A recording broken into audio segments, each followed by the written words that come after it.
Yaşlıyım yanında amadım. Biz günümde sen yanında hiç olmadım. Kim olsa diğer ki ben olsam seni terk ederdim. Demem ah sen olsan benim yerimde ne derdin? Seni yazdım ben en sirli defterlerime. Belki de bastırdım dünyamın en derin çökelliğinden. Her dengip dedi özüm böyle sevrime. Kim olsa diğer ki ben olsam yeni limanlara yelken açardım. Demen ah sen olsan benim yerimde ara kaçardım. Hayat garibedir ama sonumuz garibe ki kabirde. Bazı yüzler yataşları hatiredi, bazı şahslar yolunmadan olmadan abidedi. Çünkü onlar kader için sahibi ve sahibedi. Sağa fırlan sola fırlan hayat yine garibedi. Baş veren hadiseler ya eserde ya sevimli şehirde. Kırık kalbe merhem ancak sevilen bir gülüştedir.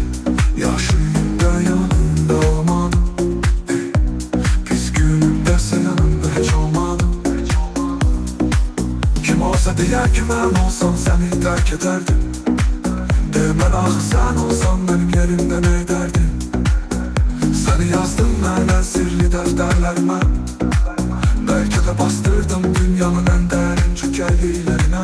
Her dengip dediğim özüm bela sevrime. Kim olsa diğer ki ben olsam yeni limanlara yelken açardım. Demen ah sen olsan benim yerimde ara kaçardım.